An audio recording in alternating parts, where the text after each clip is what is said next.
Hello and welcome to the Eä Tolkien Society. Hawk Robinson, founder, and this is our monthly Tolkien Society meeting and broadcast on, fix the date on that pre-string thing, but it is December 19th, 2020. It is the last meeting of this year. We meet on the third Saturday of each month from 1 to 3 p.m. Pacific time right here on youtube.com/Tolkien Scholars. You can learn more about our organization, our meetings, our meeting notes at tolkienscholars.org. We're also on Twitter at Tolkien Scholars. And then, of course, we have our annual convention, Tolkien Moot, and you can learn more about the Moot website. So welcome, everybody. So glad you could make it.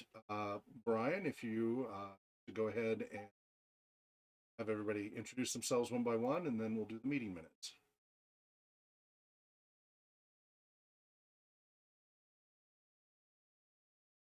We have a visitor who's becoming a more regular feature on our Tolkien Society meetings. So please go ahead and share your name and your connection with Tolkien's writings. Hi, I'm Sara. I'm from Italy, and I've been a Tolkien fan for most of my life. And now I write about Tolkien online, and I talk about Tolkien here with you and also around my city, which is Verona in the north of Italy. Welcome back, Sara. And from the I'm south, happy to be here. from the South Farthing, otherwise known as the Tri-Cities. Greetings from the Misty Mountains of Joseph, Oregon, the Swiss Alps of Oregon. We just arrived and looking forward to spending Christmas down here. This is Chris Cooperstein, and I'm ready for this meeting. Great. Good to have you with us, Chris. And go ahead and Anthony, you want to just tell a little bit about yourself? Hello, my name is Anthony, and I'm from the East Farthing. No, I'm from Spokane. I've been going to these meetings for a couple of years now, probably since about mid-2017. So I'm probably a relative newcomer compared to you guys, but some of you guys. But yeah, I've been a Tolkien fan most of my life, particularly when the Peter Jackson films started coming out. And I didn't really start getting into him until I was in college. And ever since then, I've been a hardcore Tolkien nerd. So Yes. Here. Corey. Yeah, this is Corey Newkirk. I've been a part of this. Actually, I don't remember. I was thinking about this the other day. How many years has it been since I started coming here? Is it 5 years? Okay. I couldn't remember because I have only one date in my head to use to figure things out. But anyways, I've been coming for quite a while. I do one of these days want to be an official Tolkien member, which does require a little bit of money, but I haven't quite gotten that taken care of yet. So to try to read Other Minds magazine would be great. So. Great. And of course, I'm Brian Huseland, your secretary, and our founder is Hawk Robinson. Go ahead, Hawk. Back to you. Thank you. Yeah, so I've been a fan of Tolkien since the 70s. A friend of mine introduced me to it. At the time, I was really into reading horse novels like Walter Farley, the Black Stallion series and such. Before that, it was a lot of like nonfiction biographies and such, Stein and John Wayne. And then he introduced me to The Hobbit and Hog Wild with that and many other fantasy novels since. Kept circling back to Tolkien. I've also, in addition to helping put this organization together, founded Other Minds magazine, which we'll be talking about. Issue number 23 is out, thanks to Dr. Thomas Mowinski in Germany keeping that ball rolling along. We started working on that back in 2005, and our first issue came out in 2007, but the 23rd issue. So that's exciting. If you want to learn more about that, you can go to otherminds.net. And that is both for Tolkien scholars of all levels, beginners to advanced, and Tolkien gamers, people who like to do role-playing gaming in J.R. Tolkien's Middle-earth and beyond. It's a resource for both. I find it very accessible and enjoyable. There's a lot of artwork that's been authorized by John Howe and others to be in there because it's a free and open magazine that you can download as a PDF straight from the web. And of course, we do our annual Tolkien movie. So that's me and organization. Let's, Brian, if you want to go ahead and do the meeting minutes. Sure. All right. So the notes from last November, we had a remote meeting, and Hawk, Chris, Corey, Anthony, Sarah, and Brian attended. Hawk gave an introduction, and then I read the notes for September's meeting during Tolkien Moot with special panel speakers John Garth, David Russell Mosley, Sarah Zama, and also the real life Lord of the Mark from the Prancing Pony podcast, Sean Marchese. So we did not meet in October, so our November meeting included discussion about the topics from September, such as an update on Amazon's Lord of the Rings Prime series and some of the developments and concerns that longtime Tolkien fans had about where things are going, but it's always possible that things could develop well. But so we discussed the whole Game of Thrones versus the story of Arda. You know, what kind of story is governing the direction and the line of this kind of apparently second age epic prequel to the Lord of the Rings. And so we had a lot of comments from Corey, Chris, and Anthony. And then I shared the highlights from Amon Hen issue 285. So Amon Hen, for those of you who don't know, is the official quarterly publication of the Tolkien Society, which is based in the United Kingdom, but it has worldwide membership. And that's the one that Anthony was referring to earlier. So we are actually an official Smial of the Tolkien Society of the United Kingdom here in the Pacific Northwest of the United States. but all people are welcome to join our meetings, whether they're official members or not. We talked about, I mentioned 3 articles in here that were of note in issue 285, The Riddle of Strider, and it's a Polish translation. So we talked a little bit about when you render Tolkien into other languages, how does it look differently?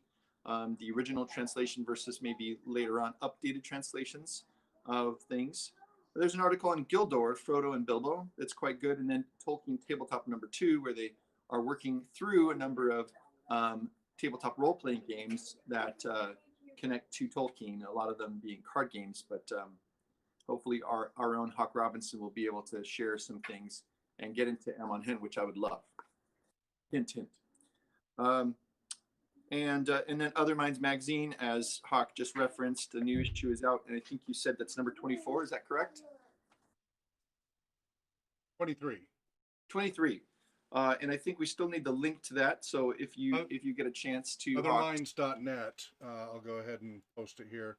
I'm great. Getting chat in our Discord room. I'm trying to respond to as well. New person. Yeah.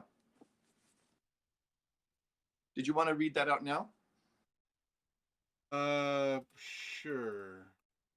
But a couple people just asking about how to join the meeting, but also, and Callaghan says, hey, how's it going?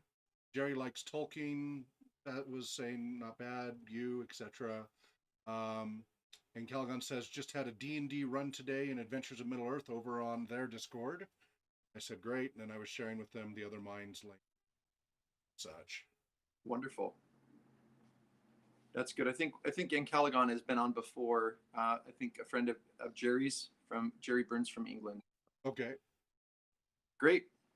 Good. Okay. So, and then the meeting included Sarah's comments on the 2 Italian translations of The Lord of the Rings. The first translation sounded like an ancient saga in an older style of Italian language. And the second, or more recent, was much more readable in modern language. Hope I got that correct, Sarah. And then Anthony read letter 178 and 179 from the letters of J.R.R. Tolkien. And then we had a discussion of those letters, the topic of criticism, and also Egolf's 4 aspects. I'm not sure if I'm saying the name right there, Hawk, but it's the norming, the forming, storming, norming, and performing in Tuckman's, yeah, small group dynamics, formation, communication, and Tuckman. Okay, I'll need to amend the notes that's Tuckman, not Egolf. Yes. Thank you. Okay, so we talked a little bit about that, and then some last-minute topics. Hawk recommended gaming events coming up via www.rpgresearch.com for those who would like a social connection during these times. And also a new Tolkien book coming over summer 2021. We just briefly touched on this. It's called The Nature of Middle-earth. And there was some question about whether or not it would be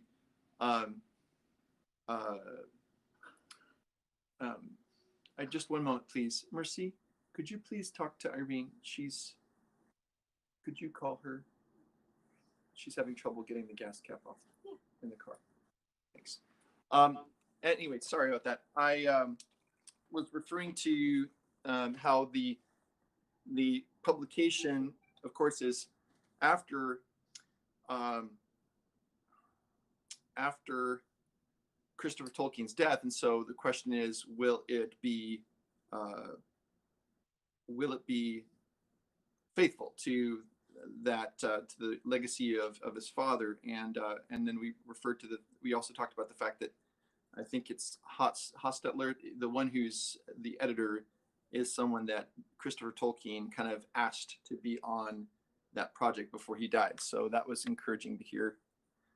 And suggested topics for the December 19 meeting: hope and humor in Tolkien's writings. Closely tied to these are patience and love, rather than impatience and anger, which characterizes our world so much right now. And so those are the notes respectfully submitted by yours truly, the Smial Secretary. Thank you very much for that, Brian. Appreciate it. All right. Did anybody? Hello, welcome. We have additional folks joining us. Would you like to briefly introduce yourself? Like the fellow in the red sweater? It's Jerry Burns from England. Oh, great. Wonderful. Thank you for joining us. We're so glad you could make it. Welcome. Welcome. Okay. You- Did anybody have any topics they wanted us to make sure we get a chance to cover today before we go into our normal routine and such? To give everybody a chance. If they had specific questions or topics we want to bring up, we can put them into the queue and make sure you get a chance to discuss them. I'm going to go through and ask each of you. Anthony, did you have anything you wanted to have in today's discussion? No, I don't think so. Okay. Excuse me. Yeah, Can you're you hear not me? required. It's just we're making sure you have an opportunity if you do. Oh no, I was just, What's well, I that? was just thinking. Can you hear me? Yeah, go ahead. Oh, okay, sorry. Well, Brian mentioned, I think earlier, or in an email or something, that we're each going to read out a passage from one of Tolkien's works, in something that's humorous or hopeful, I guess, in theme. Are we going to do that today? Brian's nodding yes. Yeah, that's on the schedule. Okay, Great. that's it. Hawk is asking if there's anything else that people want to bring up that hasn't been mentioned. That's what I'm checking. And by the way, if you want a different layout, like if you just got a really one big picture and little people on the side, down in the lower right hand corner, there's 4 little squares you can click on, and you can toggle to a different view where you kind of see everybody, or you can switch to the big with the people on the side.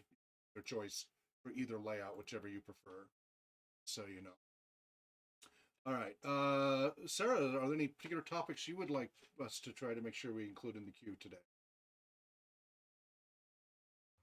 No, I'm very interested in the topic of hope in Okay. Tolkien. Great. Chris, Misty Mountain Coop. Misty, Chris, any topics you wanted to make sure we targeted that haven't been mentioned already? I've got an article or two from update from the Lord of the Rings filming going on. Okay, good. We'll circle back to that then. Our fellow joining us from England. I just Jerry. What's that? Jerry. Jerry. Okay, sorry. There we go. Now it's showing. Yeah, up. sorry. I think I've corrected my name now. Thank you. No. Yeah, I tend to show up for these things quite sporadically, so I'm just gonna We're sit and take it always all in glad. at the moment. Yeah. We're so glad when you make it. We appreciate that. All right, Corey, do you have any topics you wanted to put into the queue?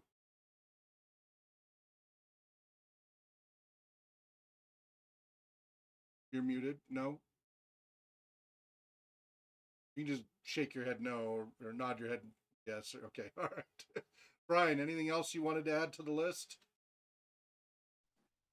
No, Chief, that's it. Just the hope and humor. And then I put down in the schedule. We also, well, there was a topic that's relevant to the Tolkien Society that if we have time, I'd like to bring up, which is on the Northmoor project. Many of you may have heard about regarding Tolkien's home at 20 Northmoor. And so I have a letter, an email actually from Sean Gunner, the president of the Tolkien Society, that I received. It's from the trustees actually. And it kind of makes clear their position on why they did not support the Northmoor project. But anyway, so if we have time for that, that's regarding whether or not to buy Tolkien's home and make it into a kind of a private study center / retreat / museum. And then, of course, the next letter would be letter 180 in Letters of Tolkien for our normal writing. Great. All right. Chris, you want to go ahead and bring us up to speed on what you have?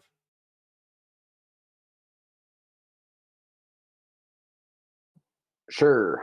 Get the right screen up here so I can. Okay, so this is relatively new, posted December 7th. It's about J.R.R. Tolkien's estate is letting Amazon create the series on one strict condition.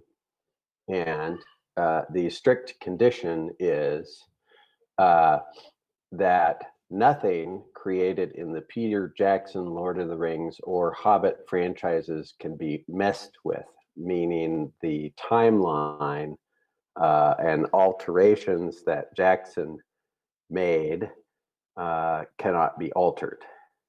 So I'm wondering whether that is because of copyright. I wonder whether that's the copyright of the Peter Jackson going after the Tolkien estate, or whether that's the estate being kind to Jackson. I don't know. Comments and questions. Weirdness. Yes. And you want to post the link here in Jitsi if you're able to?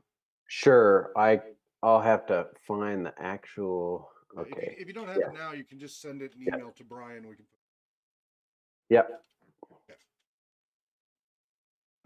Okay. Let's go through again and give people an opportunity to comment on that. Anthony, anything you'd like to say about that? Yeah, I don't know. It's kind of surprising. I mean, it seems like, from what it sounds like, they're the Tolkien estate or whatever, the trustees, whoever's in charge of the Tolkien legacy, is being somewhat sympathetic to Peter Jackson. That's kind of what you're getting at. Yeah, I don't know. I mean, I prefer not to speculate on hypotheticals just because the series isn't out yet. So I'll hold my breath until the series premieres. That's a long holding of the breath. Maybe just holding your tongue would be sufficient. We don't want you to perish. It could be why Shippey left is one of the things, because Shippey is a bit more of a purist. So okay, yeah. I mean, free diving. He's free diving. That's why he's holding his breath. All right, Sarah, you want to comment on that? I would expect the way they would try to keep things faithful to what Tolkien wrote, more to the film. So I'm a bit surprised that they are worried about the film rather than Tolkien's work. Yeah, it's quite surprising. I'm completely baffled by it. That seems the antithesis of what they've done in the past. I don't know. Maybe that was part of their settlement agreement. Or remember, they had a big, before The Hobbit and everything could be produced, there was a big lawsuit between New Line Cinema, Peter Jackson, and the Tolkien estate, not Tolkien Enterprises, Tolkien estate. And it tied up the production of The Hobbit long enough that Guillermo del Toro wasn't able to be the director anymore. And so then they brought Peter Jackson back in to do the Hobbit movies. And I wonder if in all of that process somehow he went, well, if I'm going to do this, then I need this, these conditions. I don't know, because that's just, yeah, that's it. Jerry, do you have any comments on it?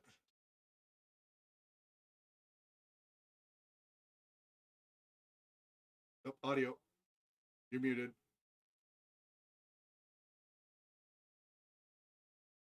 Nope.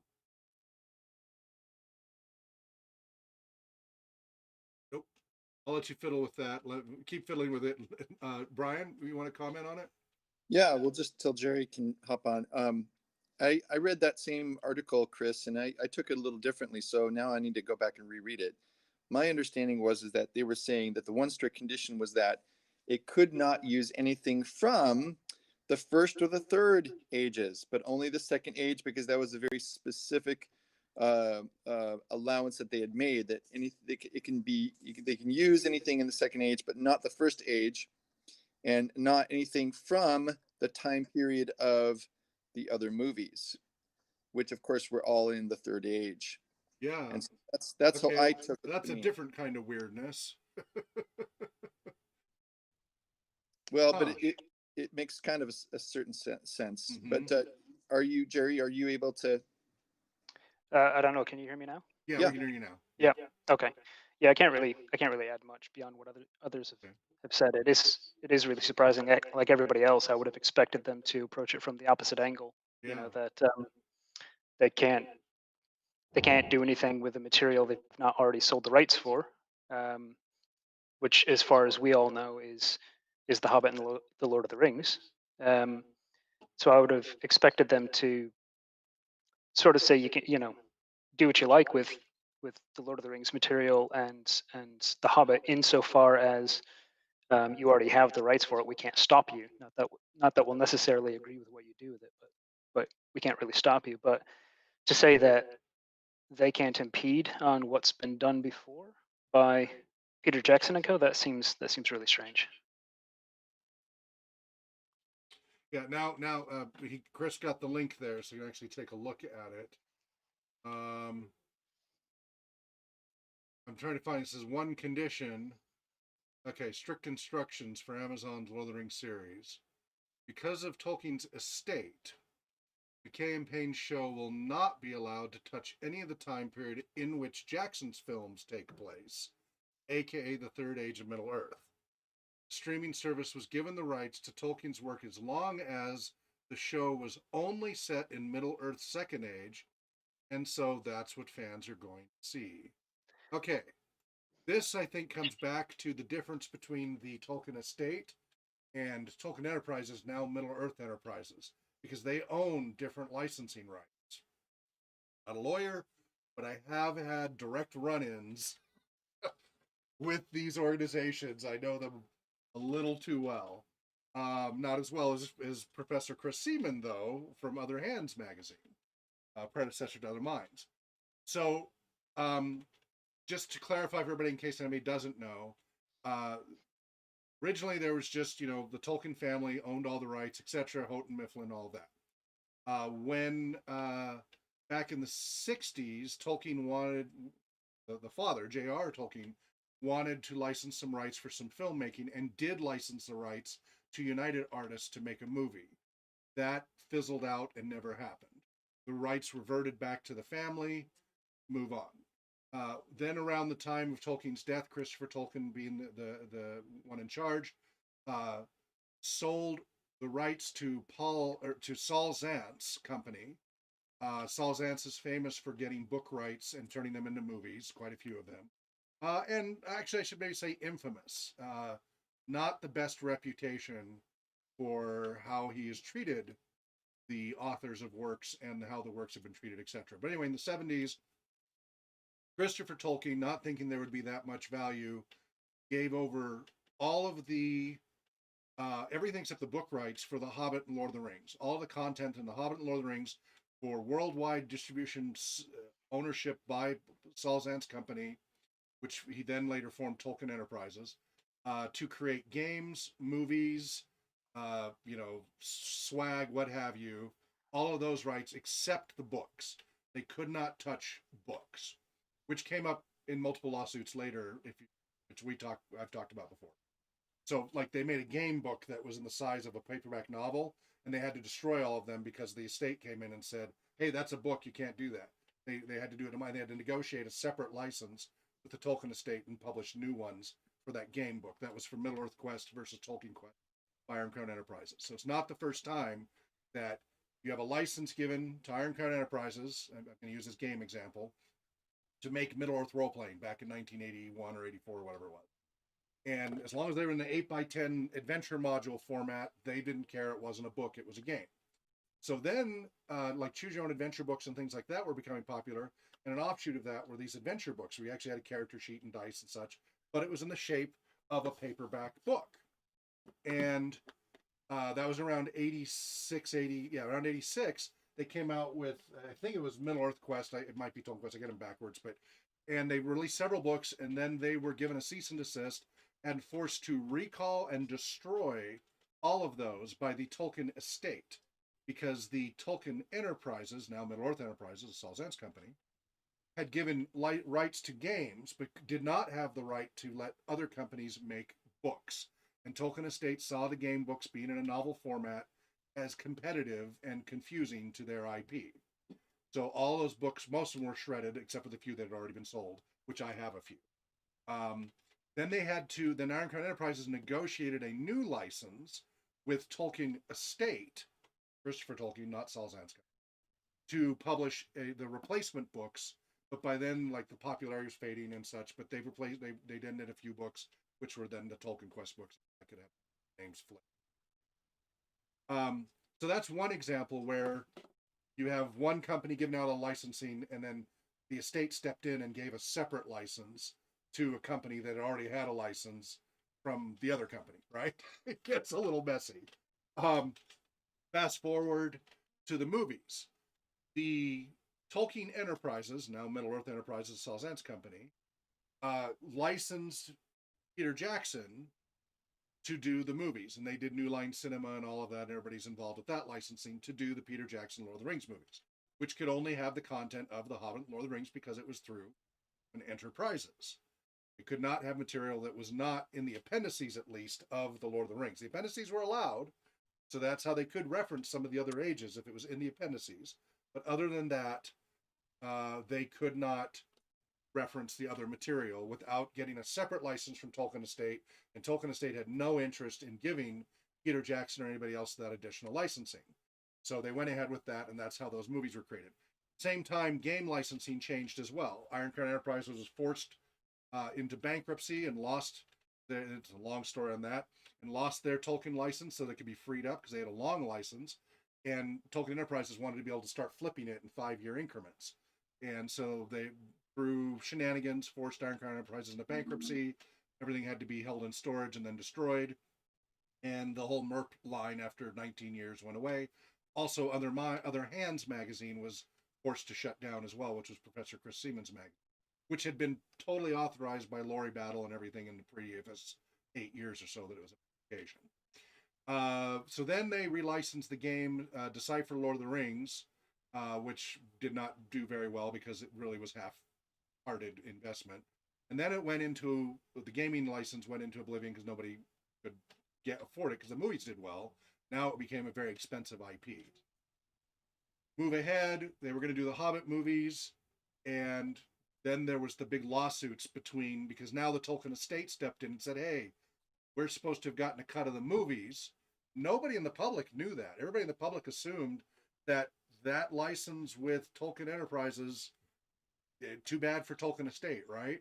But suddenly Tolkien Estate got back into the mix, and so you had Tolkien Estate, Peter Jackson, Tolkien Enterprises, New Line Cinema, everybody suing everybody. And so the Hobbit movies just got put on hold for years while their lawyers duked it out. Eventually they came to some settlement. We're not privy to all those details, right? They settled internally.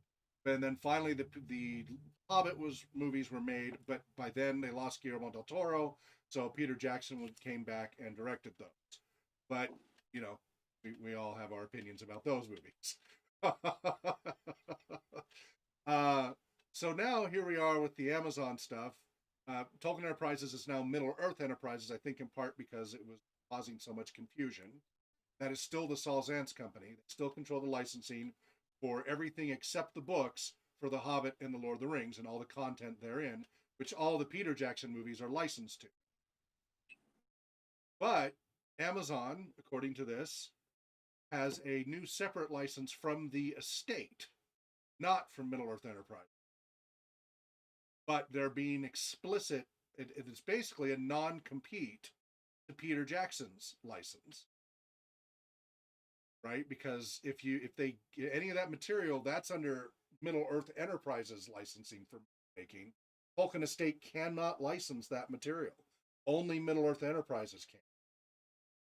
So this is, again, I'm not a lawyer, but this is what it sounds like from following all this, because you have two competing licenses. Tolkien Estate can license anything that's not The Hobbit and Lord of the Rings.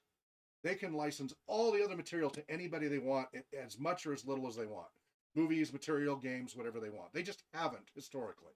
And Christopher Tolkien had always kind of said, no, no, no, no, no. And Middle-earth Enterprises could license anything they wanted of just The Hobbit and Lord of the Rings, except books, right? That was the only exception for them. I think Ed and Jerry have questions. Yes, please.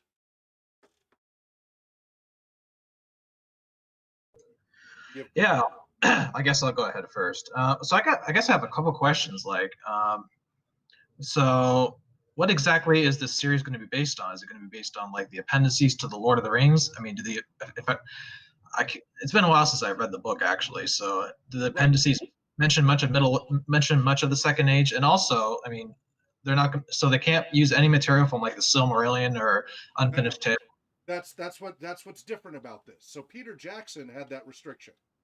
Peter Jackson could only use what was in The Hobbit, The Lord of the Rings, and the appendices, which did have some Second Age and all of that, but just a little bit. And he did use a little bit.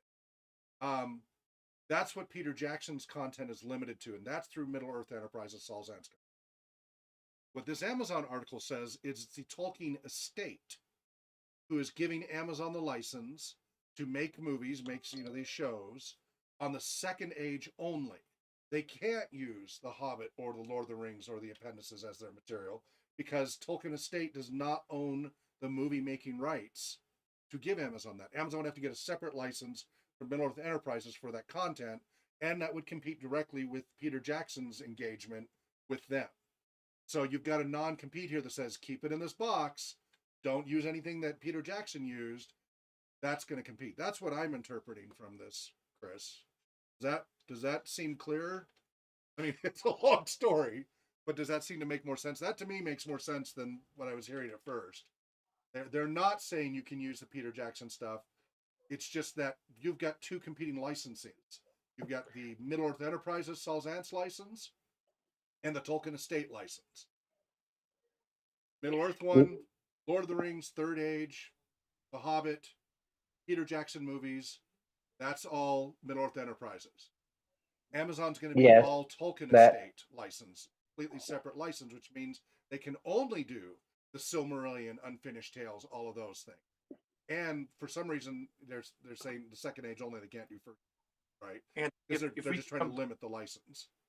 Let's go to Jerry and then go back to Anthony if he has another question. I was just going to say, so one of the things that has sort of been in the back of my mind ever since Amazon got this this license is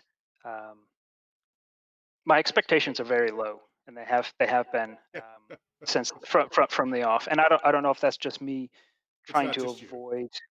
Yeah, I don't know if it's me trying to keep my expectations low so that I don't get disappointed, or if they're justifiably low.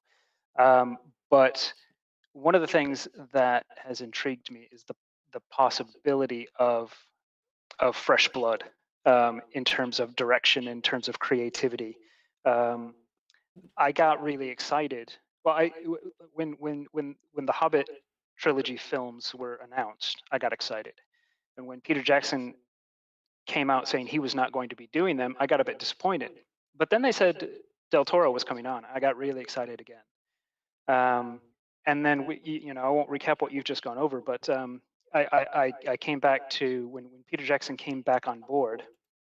I went, well, obviously that was the right choice, because he dealt with his previous trilogy, and then as you say, we all see how that went, and that's not all down to Jackson. I'm not going to pretend that it is, but to my mind, this is not like a Star Wars saga, for example, where certainly back in the 70s and 80s anyway, it was one guy that had written the story and turned it into a film adaptation, and it was sort of his baby he was running with. This is a bunch of unrelated people taking a story that's decades old by a guy who's dead, trying to adapt them into films. And I think the more different kinds of lenses we can see that through, the better. So every time a new piece of information came out that suggested, and it's all been rumor and speculation, let's be honest, but anything that suggested that it was going to try to tie itself back to the original Jackson films, it just sort of lowered my expectations further, because it feels like we need that fresh blood in there. So to me, this saying that there's a potential non-compete clause in there can only be good news. We, If that we makes can sense. only hope. Yeah, I mean, I think it gives an opportunity for a new vision that hopefully will break out of some of the downward spiral that PJ's vision with each release been a downward Yeah, yeah. spiral. And And I don't mean to completely bash on Peter Jackson. I do really enjoy his Lord of the Rings trilogy a lot, and I do Sure. rewatch them a lot. And I can even find value in parts of his Hobbit trilogy. But Sure. so I don't mean to completely Yeah, bash but on it. But I I'm do with think you. Like, it's a I'm good thing. hoping that that does mean, I mean, and first of all, it's the first time anything else has been licensed, right? All this time, all the way back with Tolkien being alive in the 60s with United Artists, to Christopher Tolkien and giving it away to Salzan's company cheaply. It's always just been the Hobbit, Lord of the Rings appendices. Hobbit, Lord of the Rings appendices, can't do anything else. It's been locked in that way for decades and decades and decades. This is the first time ever, and it's probably because of Christopher Tolkien, right? The changing of the guard, that they're talking the actual Second Age, which is an incredible time, right? It's all referenced in the Hobbit, Lord of the Rings, right? Now we're actually going to be able to see the vision. It's an incredible epic time. So the potential for material is great, and we've been doing for Tolkien Moot tons of stuff in these time periods. So it has great potential, and I will really, really hope that it, at least meets some of that potential. And with these kinds of series, it's really hard to know how they will go. I hope it is done with loving respect rather than what we saw with the Hobbit movies, where it ended up being more about merchandising, to paraphrase Yogurt from Spaceballs. Anthony, did you have a follow-up question? Or did you get your question answered? Audio, Anthony, audio mute. Sorry, can you hear now? Yep. Okay, sorry. Yeah, I think I get some of the distinctions between like the various licensees and all that. I guess my only other question is, since Christopher Tolkien is now passed, who's in charge of the Tolkien estate? Anybody Well, know? I defer to anybody else who's done all the research on this, but the last I saw is that still had to be determined. That within a year's time of Christopher's death, they had to have someone who was directing it, and that's coming up in January. So I would think that we will see an announcement on that probably in the new year, but I haven't seen one, and I think we would have heard. There would have been on one of the various kind of places, either the OneRing.net or Tolkien Society website, or or just through our normal news feeds. I think we would have seen something regarding someone heading it up. But at this point, it would be probably shared equally between Christopher's. I'm assuming Christopher's children, but I don't know if that's more widely shared between Michael and Priscilla's. I don't know what the conditions are. I'm sure that was set in kind of set down previously. The Wikipedia entry for Tolkien_estate has been updated with some interesting tidbits to help clarify some of this confusion. Do tell. I'm just gonna. So there's United Artists licensing. Tolkien, put that out there until he passed away. Then there was the Salzance licensing.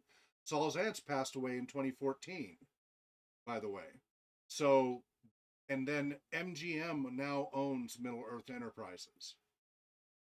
MGM is the parent company now of Middle Earth Enterprises. So that also explains a few things. But, you're going to have to read it. It's a mess. It is a mess. Film royalties, television series, okay. The Amazon, okay. Amazon will be just. So yeah, Amazon will be the producer in conjunction with the Tolkien Estate and the Tolkien Trust, HarperCollins, and New Line Cinema.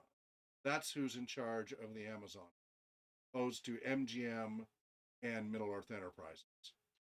So you have competing groups basically. And so they're going to have to be careful about stepping outside of that. But as you say, this may hopefully breathe in new blood. And yeah, it doesn't look like we've got an update on who the executor is.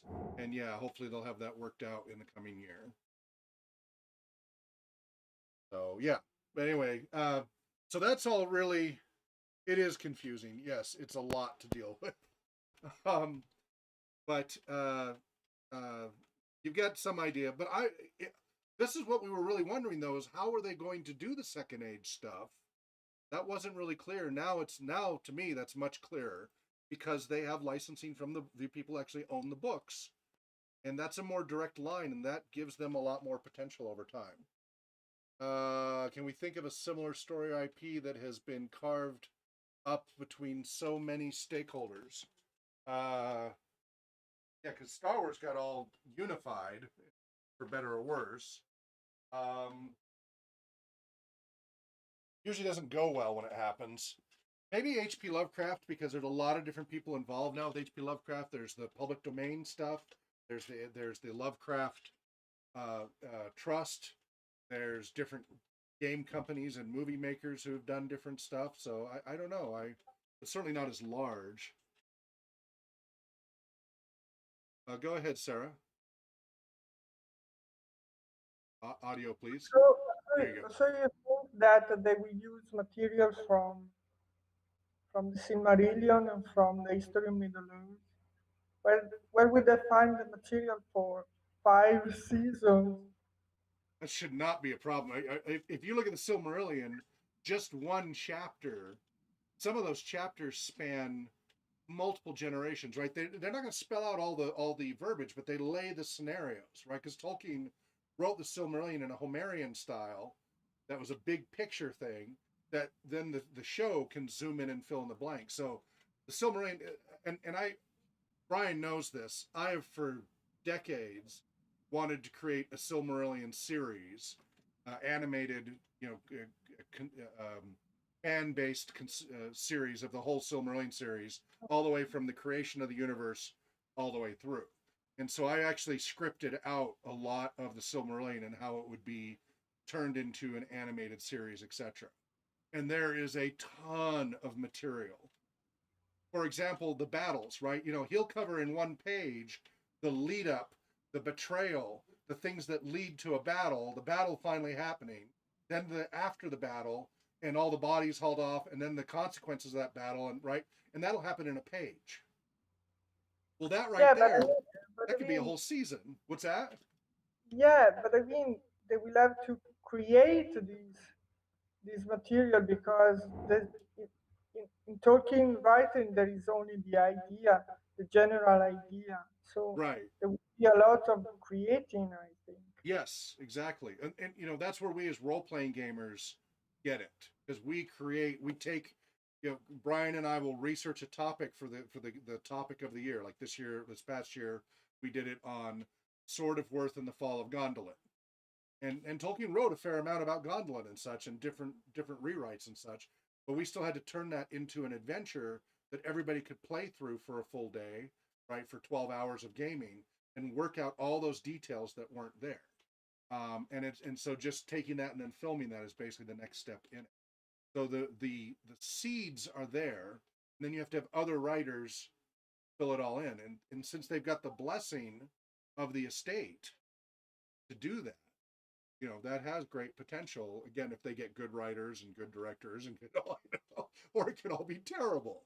It could be Sword and the Sorcerer or something, some of the really cheesy fantasy film, the Conans from the 70s and 80s, which I love, but they're also totally cheesy, right?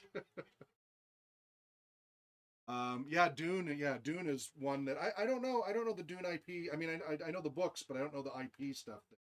I couldn't tell you on Dune between him and his father and what's happened there. So it's interesting. Comments there from. Who else wants to comment on this? Good. Okay, and then what was the other topic, Chris?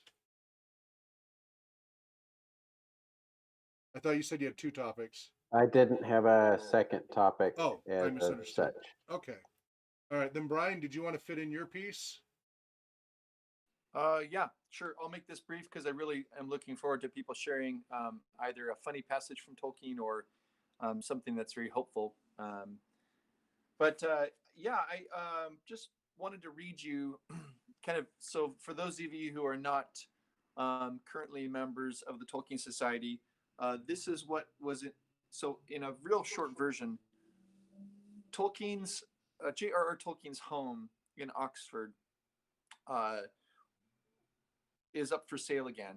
And so, although it's already a grade 2 listed building, the thought is, instead of it remaining a private home, wouldn't it be great to have this become a place where people could have access? And so in the news, there was a fair amount of excitement over the fact that a number of pretty high profile people, for example, from the Lord of the Rings movies, were all kind of getting behind the idea of funding the purchase of this through the fan base. But the Tolkien Society, of course, would have kind of a pretty big influence on this and could really either encourage it or not.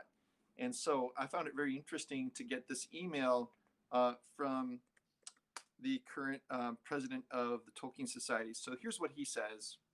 And this is actually, it's entitled Trustees of the Tolkien Society. The trustees of the Tolkien Society wish to make it clear to society members, supporters, and the public that it is not involved in or affiliated with Project Northmoor.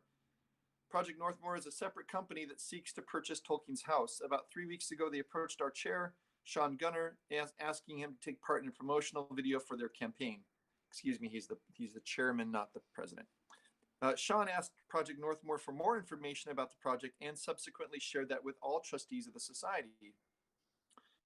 And then he kind of talks a little bit about what the Tolkien Society is and what its mission is. As a leading Tolkien organization, the trustees considered whether Project Northmoor would help achieve the Society's objective to educate the public in and promote research into the life and works of J.R.R. Tolkien. The trustees unanimously concluded that it did not. The trustees' specific concerns include that Project Northmoor's 2-page plan lacked sufficient detail. No prominent members of the Tolkien community, be they writers, academics, artists, etc., are directors of the company or are named as running the project. This would not be a museum and would not be open to the public. So that was kind of a question as to, oh, great, this is going to be a museum. Well, that's not necessarily the case. From the fine print is that it would be something that would perhaps be open to some, but on a limited basis. So that sounded shady. And then Project Northmoor's primary intention appears to be to run creative workshops rather than educational programs about Tolkien. Project Northmoor's plan includes spiritual retreats, which falls outside the scope of the Society's objective. Their business model includes running a bed and breakfast with a full-time resident warden. The property is a listed building in a conservation area with a blue plaque proudly showing its connection to Tolkien, meaning that the property is well protected under the law and not in need of rescue. The relationship between the US and the UK organizations appeared unclear, and as a new organization, it is difficult to assess their ability, capability, and capacity to deliver the project successfully. The trustees wanted to provide this transparency of their conversation for the benefit of the Tolkien community. The trustees, as is their legal duty under the law in England and Wales, were considering the best interest of the charity and whether it achieved the charity's objective. For the above reasons, they felt it did not. Trustees of the Tolkien Society, 8th of December, 2020. Yeah, it sounds shady. I don't know. I think it could be that they're thinking similar. I know about the so the C.S. Lewis Institute similarly owns the Kilns, C.S. Lewis's home in Oxford, in Headington Quarry, and it's a totally legit organization, but it is a very specific kind of organization where they have writers from all over the world who they're given grants to come and study there. They have retreats, they have creative workshops, they have special tours. It's not a bed and breakfast, so that part does seem a little bit odd. But it's I think that might be kind of the model that they're thinking. But I can see why, even if it might have some kind of legitimate, support, it's not really fitting what the charity, the Tolkien Society, wants to do. So because it's not a museum and because it's not really about educational programs promoting Tolkien's writing, that's why I think they're not behind it. I wonder. We reined it in. I wonder if there's more practicality to it. The fact that perhaps not for profit formed in the structure of the Tolkien Society can't own real property in the UK and use it for profitable purposes. This is why we do what For we do. It's example, extra I tough, just but we wanna- wonder if that's the case. Well, I don't think they felt. I mean, I don't think they were approached as being part of, as in owning it. I think it had more to do with whether to lend their support to it.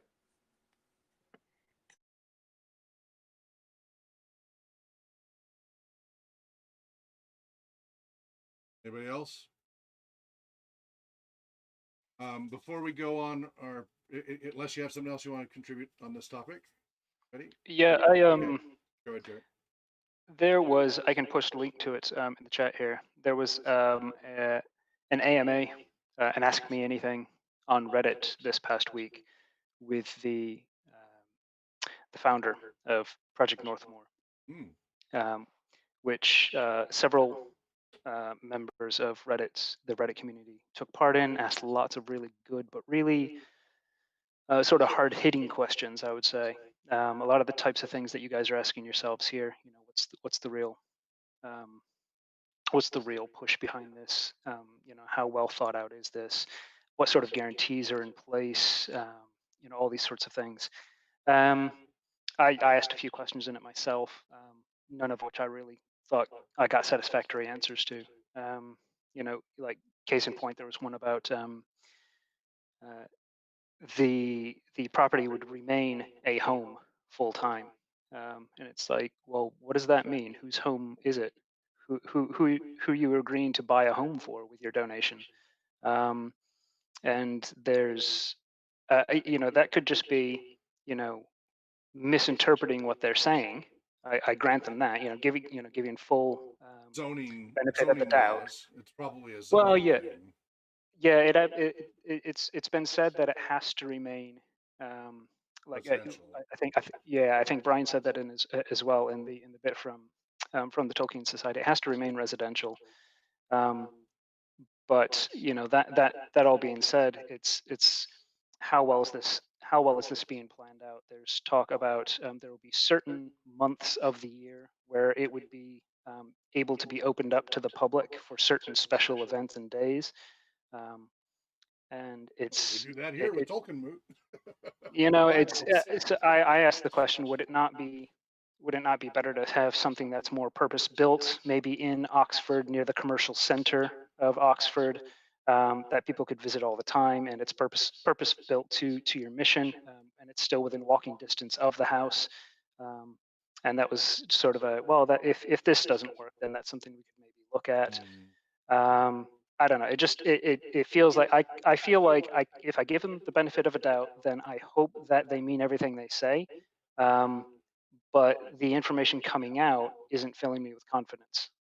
So, and it seems like that's what the trustees also said, is that it did not have the ring of truth. It did not ring true. Yeah. Yes. Yeah. So I'll post a link to the AMA if anybody's interested. Please. Yep. And then quickly, anybody else want to comment on that topic? Yeah, everybody. Here's a link to the Other Minds, the latest issue, Other Minds Magazine 23. I'm going to screen share it while I just very quickly go through it here for you.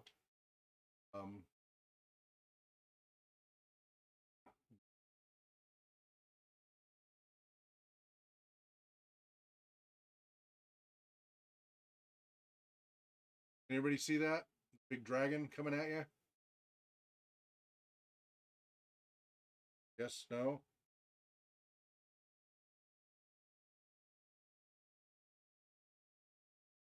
You guys What able to see dragon? that? Can you see that? I don't. What are we Screen supposed to be share? seeing? A big dragon saying other minds when I do this. No.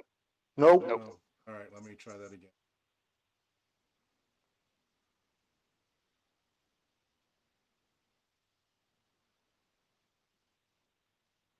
How about that? There you go. There we go. Well, this is issue 23 of Other Minds magazine, the unofficial role-playing magazine for J.R. Tolkien's Beyond. So here we got. Here's look at all the different artwork maps from all these different contributors, including Ted Asmuth and others, John Howe. Really wonderful thing. Thomas is really, and the others have all worked really hard. Wherever possible, it's under Creative Commons, non-commercial, share alike. Cover page is The Desolation of the Dragon by Angus McBride in the 1980 Earp Creatures of the Earth. Let's see. This is all just the fine print, and again, you can just download this. I posted the link there for you to download this. So we've got the editorial, Road Goes Ever On, inside information, bunch of the One Ring supplements and source material. I thought so. Yep, John Hodgson is listed as one of the creative contributors, and Jerry and I have both played. Jerry's played the One Ring as well, so I think that looks kind of familiar, doesn't it? Yep. Ravens of the North, The Losseth, Below the Surface, Secrets of the Wilderland, Countering Dragons, that one's cross game system, Adventures of Middle-earth, One Ring and Merp, The Wings of Melody, Long Journey to Deep Hollow, Hope Amidst the Great Plague is the editorial. So if you guys remember, around 1630s in the Third Age, the Great Plague swept through Middle-earth and, desolated Gondolin and Rohan and all of that, or what would become Rohan. Let's see. So we've got a bunch of other, let's see. Road Goes Ever On. Just kind of about the different game systems that are supported, etc. Here's some of the groups that are available. We've got updated Facebook groups, a Spanish fan site dedicated to Tor, the new publisher of Tor, Friga Ligan, which is the Swedish site that took over the licensing from Cubicle 7. A German publisher is doing German translation of Adventures of Middle-earth. Some other resources at Darkshire and other Facebook. So you can see we've got lots of resources here. If you're interested in Tolkien stuff and Tolkien gaming, it's all in the magazine to grab from. Wow, I haven't checked this for a while. The list has really grown, and then tons and tons of artwork that's throughout the issue. So just if you get a chance, if you want to check it out, it's really, again, Thomas has been working really hard on this magazine, keeping it going, and I'm really grateful to him and all the others for keeping this vision alive, and they've really done a beautiful job with it. Anybody have any questions about that before we go on a short break? Nope. So we're going to take a short 5-minute break, and then we'll come back. Yes, Brian? Don't forget, guys, if you have a passage that you'd like to read, you're welcome to. We'll take turns. Yep. So that's what we'll do when we come back, is have you read your humorous passages or inspiring passages in about 5 minutes. We'll be back.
Good to see you, Corey. We'll have to get together sometime soon.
Hey, Jerry.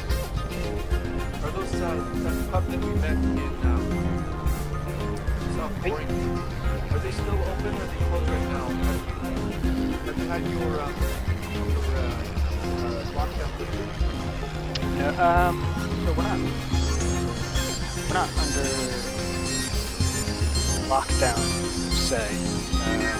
In fact, just today, just a couple hours ago, Boris Johnson detailed for us. We're on a tiered system now, tier 1, 2, 3. 4 being the newest one and the highest one. So they're running the numbers, supposedly determining infection rates and so on and so forth, determining which areas are in which tiers. So as it happens, where I am, tier 2, down south, closer to London, so they dropped into tier 1. It's been announced at least as of this afternoon. I'm sure that officially takes. That's worse. So the higher the number, the worse.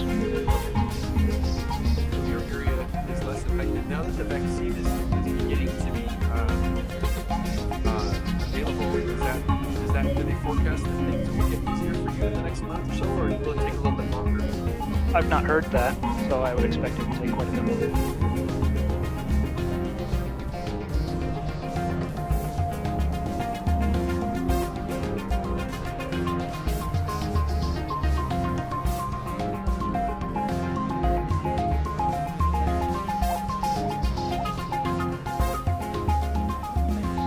Nice. Is that possibly the one that's just been in November and December? Because it seems like you've had the third wave, right?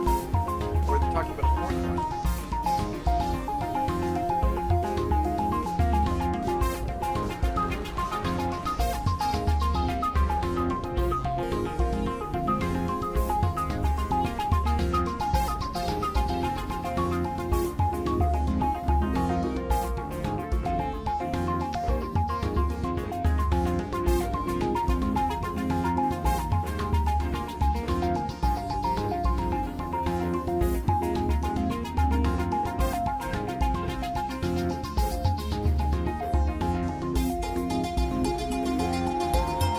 Okay, so that will have led to the tier 4 then.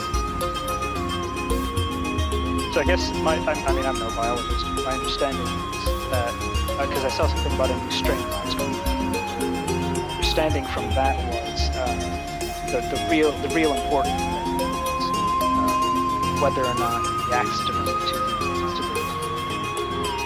the vaccines, obviously. That's right.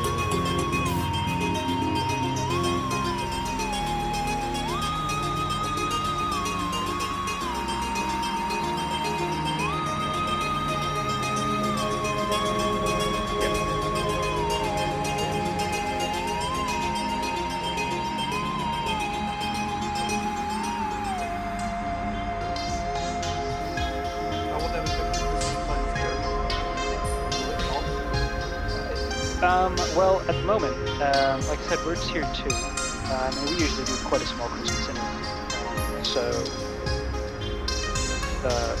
got ourselves, my wife, and I, and our daughter, who's 12. And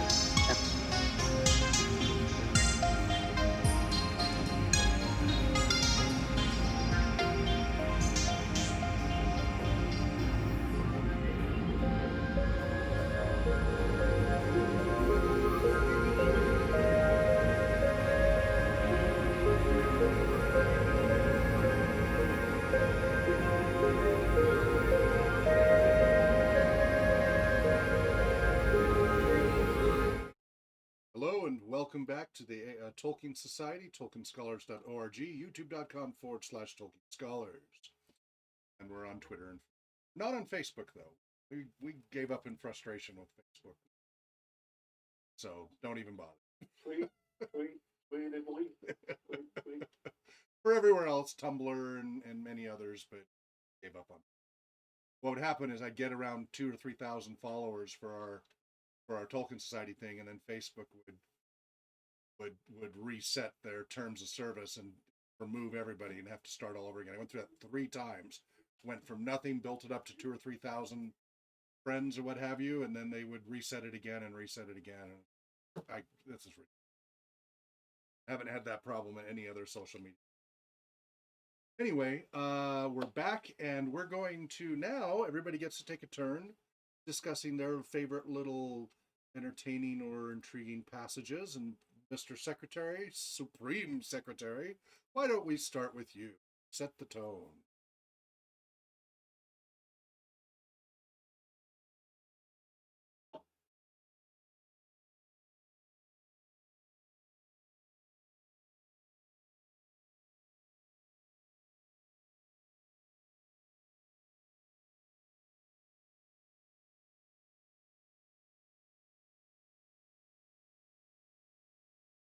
Yeah.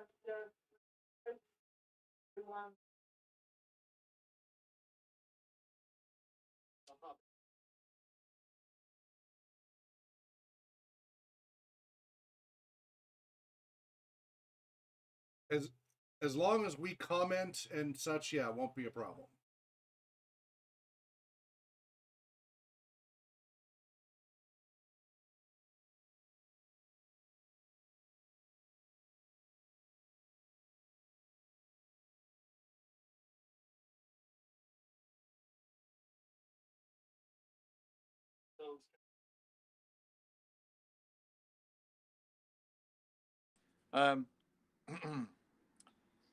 Let's see here. I'll start at this position. He says, I was coming over the mountains with a friend or two, said the wizard. Or two, I can only see one, and a little one at that, said Bjorn, which of course is Bilbo. Well, to tell you the truth, I did not like to bother you with a lot of us until I found out if you were busy. I will give a call if I may. Go on, call away. So Gandalf gave a long, shrill whistle, and presently Thorin and Dori came round the house by the garden path and stood bowing low before them. 1 or 2 1 or 3 you meant, I see, said Bjorn, but these aren't hobbits, these are dwarves. Thorin Oakenshield at your service, Dori at your service, said the 2 dwarves, bowing again. I don't need your service, thank you, said Bjorn, but I expect you need mine. I'm not over fond of dwarves, but if it is true you are Thorin, son of Thrain, son of Thror, I believe, and that your companion is respectable, and that you are enemies of goblins and are not up to any mischief in my lands. What are you up to, anyway? They're on their way to visit the lands of their fathers away east beyond Mirkwood, put in Gandalf. And it is entirely an accident that we are in your lands at all. We were crossing by the high pass that should have brought us to the road that lies to the south of your country when we were attacked by the evil goblins, as I was about to tell you. Go on telling then, said Bjorn, who was never very polite.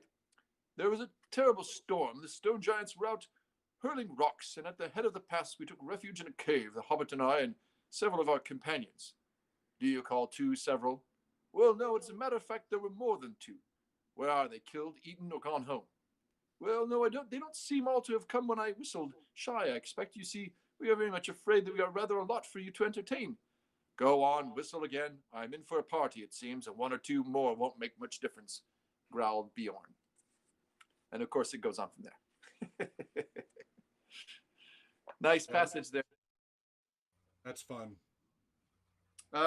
I would love to quote. Can I just say briefly about that passage? I love how coy Gandalf is being there when he says, "Oh, they don't seem to have all come when I whistled," when he clearly told them come like 5 minutes apart.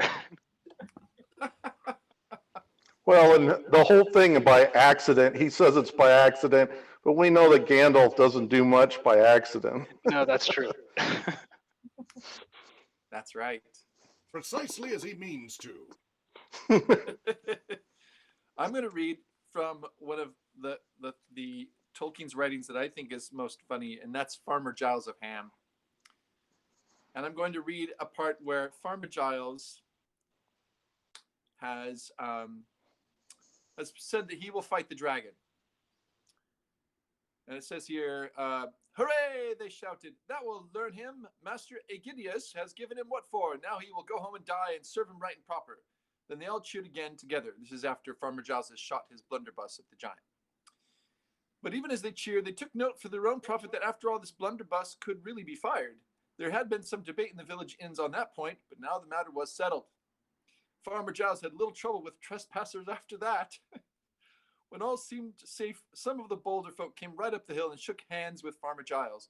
A few, the parson and the blacksmith and the miller, and one or two other persons of importance, slapped him on the back. That did not please him. His shoulder was very sore. But he felt obliged to invite them into his house. They sat round in the kitchen, drinking his health and loudly praising him. He made no effort to hide his yawns, but as long as the drink lasted, they took no notice.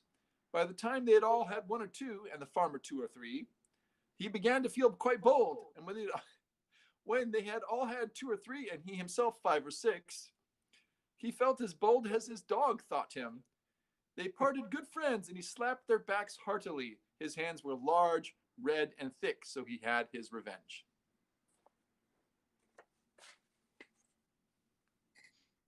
Indeed. And remember, the commentary throughout is his dog thought very highly of his master compared to the others.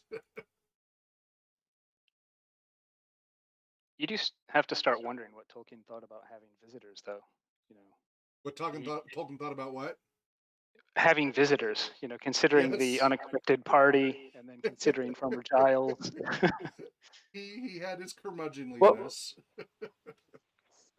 There was I remember reading a long time ago that Tolkien had a bunch of people come over to his house and try to take a picture of him, and he was just like, this is interrupting my day. This is not necessary. What are you guys doing here? Not that he would kick anybody out, because he was so polite, but he doesn't seem like he liked all the fame and fortune that came his way. I suppose it's like they say of Bilbo at the beginning of The Hobbit. He didn't mind visitors, but he liked to know them first, and he liked to invite them before they just showed up. Good morning. Yes. Well, what do you mean by good morning? You mean it's a good morning to be in, or? All right. Who wants to go next? Anthony? All right, go for it, Anthony. Hello. I figured that since it's holiday season, I figure I read from one of Tolkien's letters from Father Christmas. So if you guys don't know, Tolkien basically around every Christmas when his kids were young, Tolkien would kind of pretend to be Santa Claus, or as he would call it, Father Christmas, and write letters and postcards to his children in kind of a fake script. So here's one from Top of the World, North Pole, Christmas 1929. Dear boys and girl, it is a light Christmas again. I am glad to say the northern lights have been especially good. There is a lot to tell you. You have heard that the great polar bear chopped his paw when he was cutting Christmas trees. His right one, I mean, not his left. Of course, it was wrong to cut it, and a pity too, for he spent a lot of the summer learning to write better so as to help me with my winter letters. We had a bonfire this year to please the polar bear to celebrate the coming in of winter. The snow elves let off all the rockets together, which surprised us both. I've tried to draw you a picture of it, but there were hundreds of rockets. You can't see the elves at all against the snow background. The bonfire made a hole in the ice and woke up the great seal, who happened to be underneath.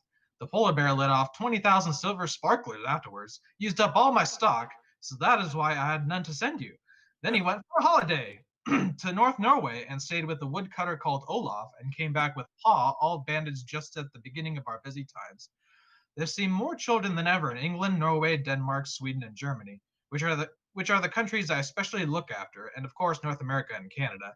Not to speak of getting stuff down to the South Pole for children who expect to be looked after, though they have gone to live in New Zealand or Australia or South Africa or China. It is a good thing clocks don't tell the same time all over the world, or I should never get around. Although when my magic is strongest, at Christmas, I can do about 1,000 stockings a minute if I have it all planned out beforehand. You could hardly guess the enormous piles of lists I make out. I seldom get them mixed. But I'm rather worried this year. In my office and packing room, the polar bear reads out names while I copy them down. We had awful gales here, worse than you did, tearing clouds of snow to a million tatters, screaming like demons, burying my house almost to the roofs. Just at the worst, the polar bear said it was stuffy and opened a north window before I could stop him. You can guess the result. The North Polar Bear was buried in papers and lists, but that did not stop him laughing. Also, all my red and green ink was upset, as well as black, so I'm writing in chalk and pencil. I have some black ink left, and the polar bear is using it to address parcels. This must be all now. I send you all my love. One more stocking to fill this year. I hope you will like your new house and the things I bring you. Your old Father Christmas. What year is that, Anthony? Christmas 1929. And he also, Tolkien, not only was he a talented writer, but he was also kind of a talented illustrator too. If you want me to, I can show you some of the pictures he drew for this letter, if you can see them. And I've got and I've got a whole bunch from Mr. Bliss as well. Here's kind of the. But your camera's off, Anthony.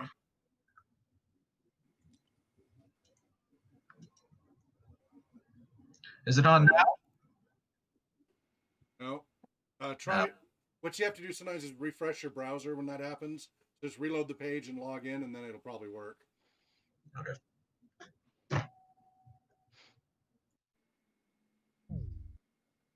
I'll be back in a sec. While we're waiting for him, who wants to go next?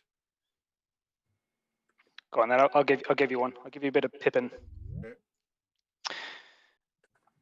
You can see So this is when they've arrived in Rivendell and Frodo's just woken up, and he's gone out to meet everybody. Hooray! Cried Pippin, springing up. Here is our noble cousin. Make way for Frodo, Lord of the Ring. Hush, said Gandalf from the shadows at the back of the porch. Evil things do not come into this valley, but all the same, we should not name them. The Lord of the Ring is not Frodo, but the master of the Dark Tower of Mordor, whose power is again stretching out over the world. We are sitting in a fortress. Outside, it is getting dark. Gandalf has been saying many cheerful things like that, said Pippin. He thinks I need looking after. That's great. I love that. That's fantastic. I feel like Tolkien was a mix of Pippin and Gandalf.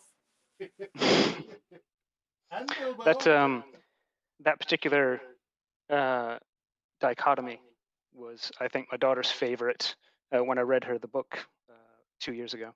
She absolutely adored Gandalf and Pippin. All right, who's next? I'm just trying to figure out where they moved in the year that that Father Christmas letter was read by Anthony. Because they were in the leads in the 1920s, right? But then by 1929 or 27. It might say on the actual letter, if Anthony has a look. It usually says at the top, it usually gives the address at the top, Northmore Road or...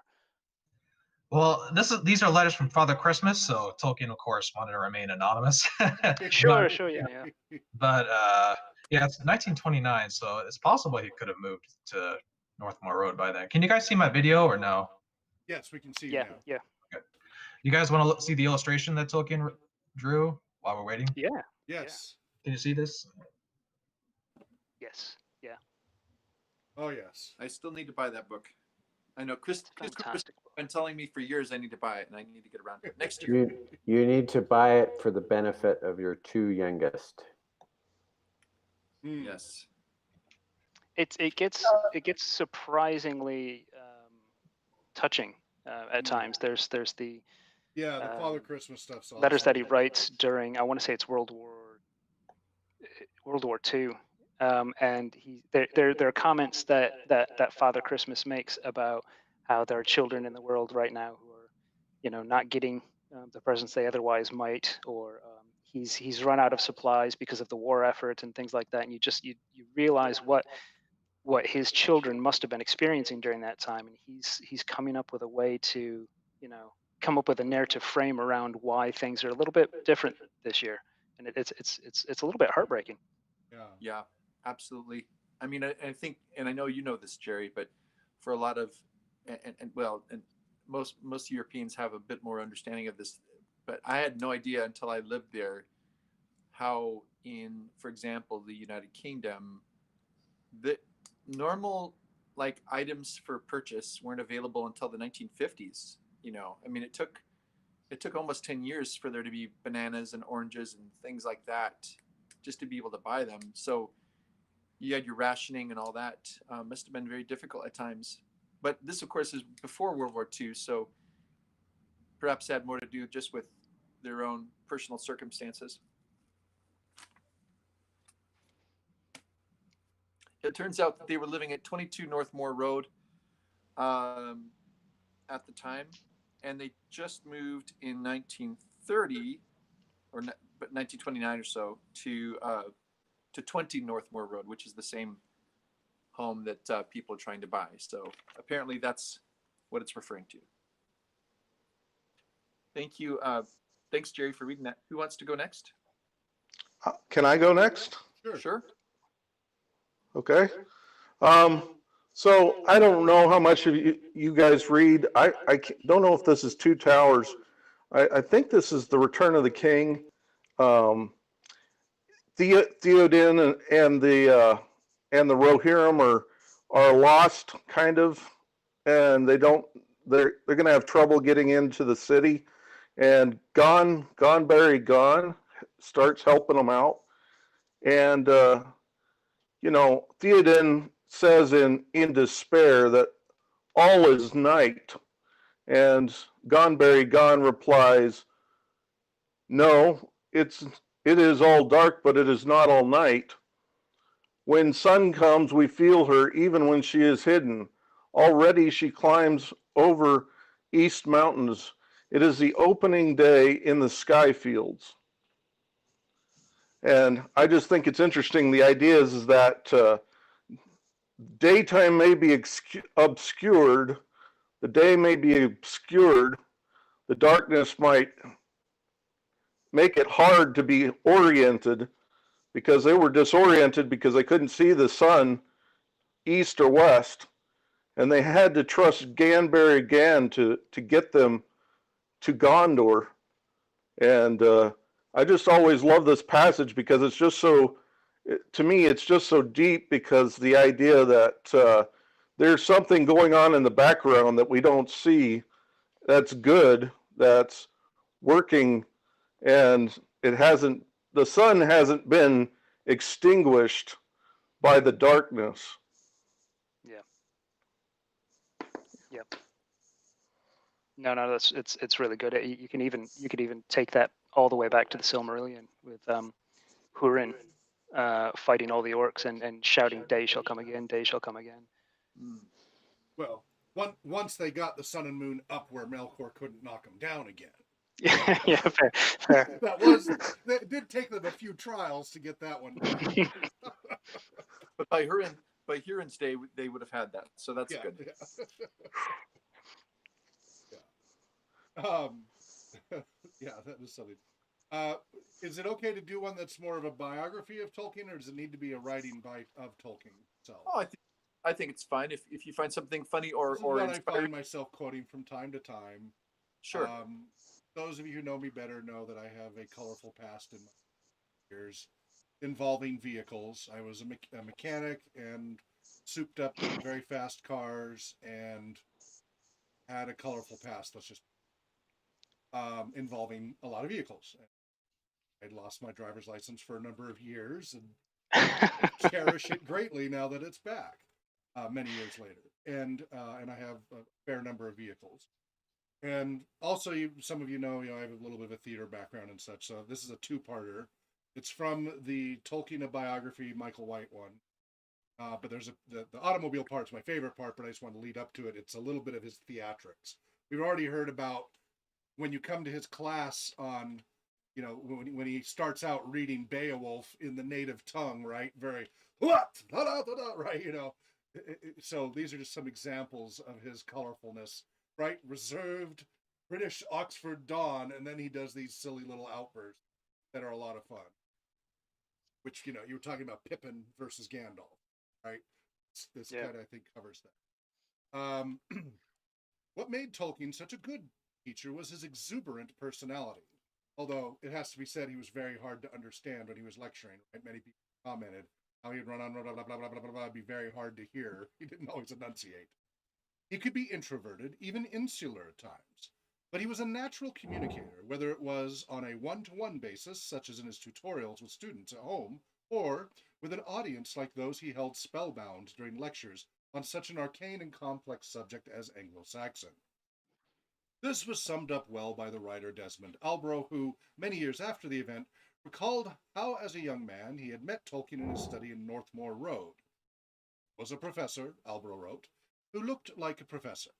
Tolkien wore cords and a sports jacket, smoked a reassuring pipe, laughed a lot, sometimes mumbled when his thoughts outstripped his words, looked in those days, to my idealistic eyes, like the young Leslie Howard, the film actor. There was a sense of civilization, winsome sanity, and sophistication about him. Tolkien was something of an actor. At King Edward's, he had enjoyed school plays, and as an undergraduate, he had dabbled with drama.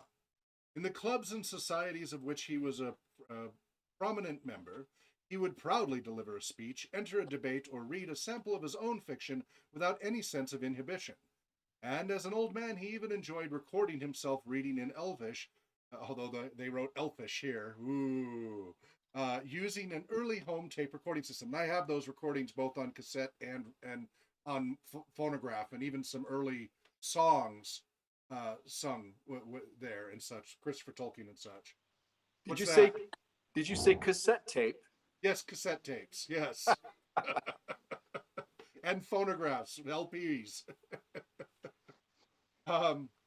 He loved dressing up, and more than once he took delight in terrifying his neighbors in Northmoor Road by charging down the street dressed as an axe-wielding Viking before cycling off to a fancy dress party in college. Although from middle age he claimed he did not like or approve of drama and found the modern theater vulgar, he had a wonderful sense of dramatic delivery. When the mood took him, he could easily cast off the outward appearance of the stuffy, rather cliched model don and unleash a suppressed mischievousness. Once, in an Oxford shop, the assistant was taking a long time to pay attention to him and was carrying on with whatever it was she was doing. So, to get his revenge, when it came time to pay, Tolkien handed the woman his false teeth along with the loose change.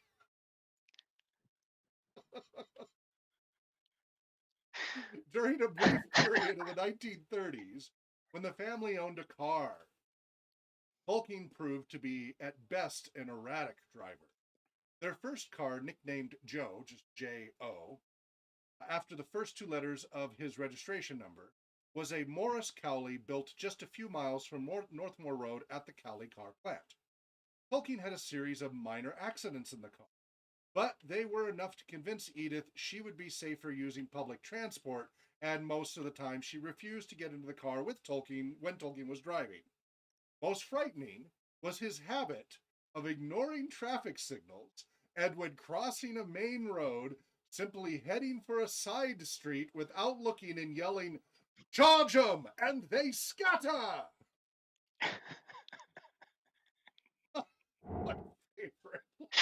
My favorite thing from. I've seen some driving like that. Charge 'em and they scatter. So when the lights And like turning yellow and stuff, I often now think and say that. can you imagine being one of this guy's neighbors? Here goes this lunatic running down the street with an axe. Well, and That this nuts all him again. inspired him to then, of course, Bliss. Yes. This This is one of the directly ones I've not inspired. read yet. Of the more childish ones that he's written, I've not read this one yet. Oh yeah, no, it's a great one, and it's heavily illustrated. Yeah.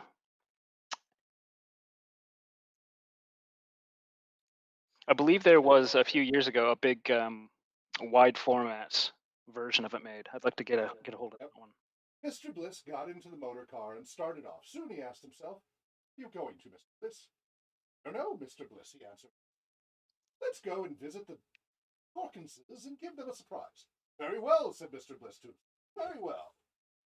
So he turned sharp to the right and at the next turning and ran straight into Mr. Day, coming from his garden in a barrel load of cabbages. And it's just one incident after another as he drives around, terrifying the entire town, flying through.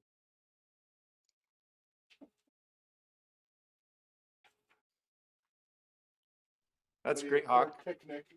Yeah, so go ahead next then. Love it. That's great.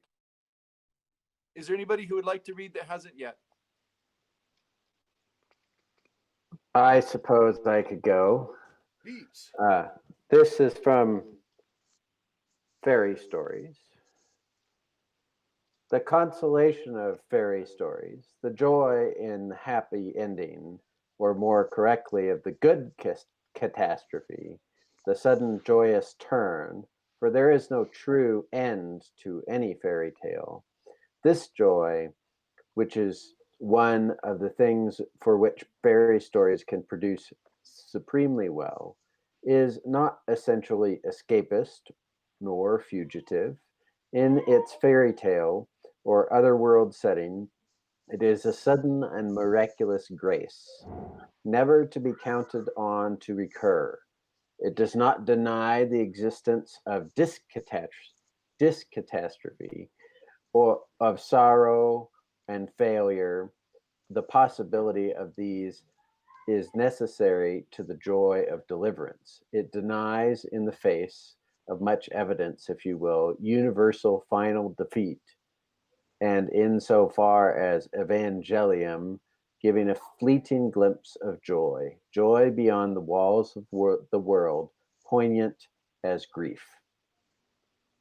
So I always think of that in light of the birth of Christ here that is coming in a couple days that many Christians celebrate. In that it was a sudden and miraculous grace that is never to be counted on to recur. And that final defeat will not happen in that fairy story. Thank you, Chris. Yeah, the On Fairy Stories is always worth a reread about every 5 years, if not more frequently. So really encourage everybody to have a good look at that. Mine's in an old beat up copy of the Tolkien Reader from the 60s. But I assume you probably have a more recent copy, Chris? No, mine is from the same vintage. Nice. So it's also, I think the essay may be available online for free, but I'm not sure. But it's worth a good read. You can find it online. It's not anything official, of course. Okay. You can find it in Monsters and the Critics, which is a collection of essays, along with his Beowulf essay and a couple others. You can find it as a standalone edition as well a few years ago. And then there's, I think it's possibly also included in Tree and Leaf. Good. Great. Well, this has been a lot of fun. Thanks everybody for reading or sharing some of your favorite fun stories, and certainly there's a lot of great hope as well and inspiring passages in Tolkien or about him. And so we look forward to having our next meeting in a different year. But we have about 9 minutes here. Hawk, did you want to try reading a little bit of letter 181 before we sign off? Sure, Or let's did you do want to that. Yeah. You want me to do it or somebody else who want to do this? Because it's fair. Oh my goodness. 181? No, 180. Oh, okay. Because 181 is a long one. Well, 180 is pretty long too. 180 is about 1 page long. Yep. You want me to do that? Sure. Okay. Letter 180 to Mr. Thompson, draft. A letter to an unidentified reader. 14th January 1956, Merton College, Oxford. Dear Mr. Thompson, thank you very much for your kind and encouraging letter. Having set myself a task, the arrogance of which I fully recognized and trembled at, being precisely to restore to the English an epic tradition and present them with a mythology of their own, it is a wonderful thing to be told that I have succeeded, at least with those who have still the undarkened heart and mind. It has been a considerable labor, beginning really as soon as I was able to begin anything, but effectively beginning when I was an undergraduate and began to explore my own linguistic aesthetic and language composition. It was just as the 1914 war burst on me that I made the discovery that legends depend on the language to which they belong, but a living language depends equally on the legends which it conveys by tradition. For example, that the Greek mythology depends far more on the marvelous aesthetic of its language, and so of its nomenclature of persons and places, and less on its content than people realize, though of course it depends on both. And vice versa. Volapük, Esperanto, Ido, Novio, etc., are dead, far deader than ancient unused languages, because their authors never invented any Esperanto legends. So, there being a philologist by nature and trade, yet one always primarily insisted in the aesthetic rather than the functional aspects of language, I began with language. I found myself involved in inventing legends of the same taste. The early work was mostly done in camps and hospitals between 1915 and 1918, when time allowed. But I think a lot of this kind of work goes on at other, to say lower, deeper, or higher, introduces a false gradation, levels. When one is saying, how do you do, or even sleeping, I have long ceased to invent, though even patronizing or sneering critics on the side praise my invention. I wait till I seem to know what really happened, or till it writes itself. Thus, though I knew for years that Frodo would run into a tree adventure somewhere far down the Great River, I have no recollection of inventing Ents. I came at last to the point and wrote the Treebeard chapter without any recollection of any previous thought, just as it is now, as it now is. And then I saw that, of course, it had not happened to Frodo at all. All this is boring, I am sure, because it is apparently self-centered, but I am old enough, alas, to take a dispassionate and scientific, properly so-called interest in these matters, and cite myself simply because I'm interested in mythological invention and the mystery of literary creation, or subcreation as I've elsewhere called it. And I am the most readily available corpus vitae for experiment or observation. My chief reason for talking so is to say that, of course, all these things are more or less written. There is hardly any reference in The Lord of the Rings to things that do not actually exist, asterisk, the cats of Queen Beruthiel and the names and adventures of the other two wizards, uh, 5 minus Sauron, Gandalf, Radagast, are all that I recollect. Such as have been written. The Silmarillion was offered for publication years ago and turned down. Good may come of such blows. The Lord of the Rings was the result. The hobbits have been welcomed. I loved them myself, since I love the vulgar and simple as dearly as the noble, and nothing moves my heart, beyond all the passions and heartbreaks of the world, so much as ennoblement, from the ugly duckling to Frodo. I would build on the hobbits, and I saw I was meant to do it, as Gandalf say. Since, without thought, in a blurb I wrote for The Hobbit, I spoke of the time between the elder days and the dominion of men. Out of that came the missing link, the downfall of Numenor, releasing some hidden complex. For when Faramir speaks of his private vision of the Great Wave, he speaks for me. That vision and dream has been ever with me, and has been inherited, as I only discovered recently, by one of my children. However, such has been the success, not financial. Costs were enormous, and nobody nowadays buys a book that they can borrow. I have not yet received a farthing. Of the Lord of the Rings, that the Ugly Duckling has become a publisher's swan, and I am being positively bullied to put the Silmarillion into form, and anything else. This draft is incomplete. Well, there's a lot to unpack there. Who would like to comment? I wish he'd said a little bit more about that discovery that he says he's made. You know, he discovered, he says, that the mythologies, say, for example, the Greek mythologies relied, as much, if not more, on the language and the sound of the language as well. And of course, I know what he means by that. You hear something like Heracles, and it evokes something in you, doesn't it? But I wish he'd said a little bit more about what that spark in the dark moment for him was, how he discovered it. The next few letters kind of do, and they're long letters. Oh, do they? Yeah, they get their different perspectives, but they kind of go into more depth. Oh, excellent! Motivation and development. Yeah, it's been years since I've read the letters. Yep, that's what we do each month. Anybody else? I remember when I read the Notion Club paper that there is this process of discovery is described by one of the characters, and I remember I thought that must be what Tolkien did with with his with his words. Yeah, I think you're right. Else? He even Go ahead. he talks about that discovery as well, doesn't he? In his letters to Christopher about the Lord of the Rings, how he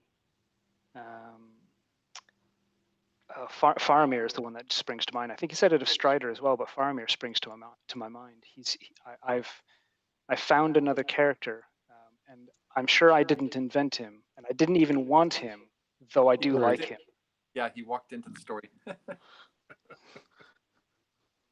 Indeed. Anybody else?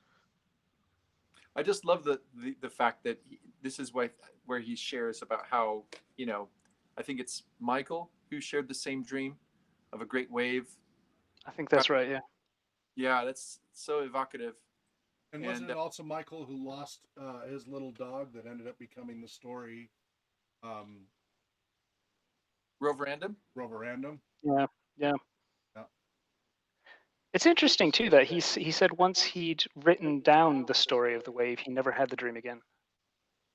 Wow. There. Yeah. That's why we have a lot of creative writing workshops in our programs, our therapeutic programs and stuff. So it is a powerful tool. I love the part here where he says, it's a wonderful thing to be told that I have succeeded, at least with those who have still the undarkened heart and mind. Really like that. Yeah, it reminds me of T.S. Eliot talking about hollow, people. And he's, the 20th century was not necessarily kind to those who would write the kind of stories that Tolkien offered, but at the same time, it also offered them something that they couldn't find elsewhere. Well, and the way I interpret it was that the people who still are able to have the light of creativity and imagination and there's no room for imagination and creativity and play. You must do this. That was how I interpreted that, but I can see how it could be interpreted multiple ways for that time period. Oh yeah, no, I think that kind of overlapping with what you're thinking of, because it is that very pragmatic, industrial, or kind of just no nonsense, but kind of, which he struggled with right himself, because he would always be self-deprecating about his ridiculous project and stuff that he couldn't stop himself. Thank goodness. Right? Yeah, because there was a lot of pressure to do so. School and everything. Anybody else want to have any final comments before we wrap up here? Let's go around just very quickly. We'll start with Sarah. Any last words? So I really enjoyed tonight, especially the readings. We're really glad you were able to join us all the way from Italy. It's great. I really appreciate that.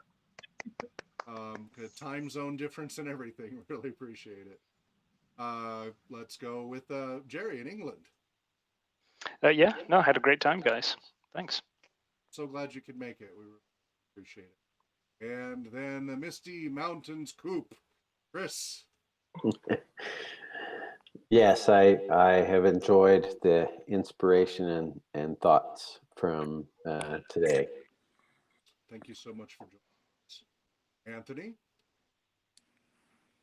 Yeah, excuse me. Yeah, I just want to say thank you all, particularly Hawk and Brian, for hosting this. I really enjoyed it, and before I forget, I just want to say have a safe and Merry Christmas and Happy New Year. You as well. Happy holidays. Likewise. Happy holidays. Have a good new year if I don't see any of you before that. Indeed, you as well. And Brian, Supreme Secretary. Yeah, like Mayor, what was it? Will Whitfoot, right? Grand name, very small job. Ultimate power. Itty bitty living space. Yeah. I'm just deeply thankful for each one of you. You all make this group of people and our meetings more interesting, and you enrich the discussion. And I hope you come back. So our next meeting should be on the third Saturday, which is January 16, from 1 to 3 p.m. Pacific time. And so, yeah, please join us again as we read letter 181 and kind of follow up on some of the topics from today. And if you have other news that you want to share, keep your ears out for other things that relate to things that are about Tolkien or his writings. So, yeah, Merry Christmas to all you. Thank you all for coming here. We really appreciate it. Happy holidays. Be safe and well, wherever you may be. And we will see you next year. You'll be able to, anybody who wants to get the meeting notes and links, it'll be at tolkienscholars.org, and as well as links to the previous meetings. Of course, we're on youtube.com/Tolkien Scholars, and we're on Twitter under Tolkien Scholars. So, third Saturday of each month from 1 to 3 p.m. Pacific time. Forward to seeing you all again. Have a happy holidays and happy New Year. Thanks, guys. Bye. Bye.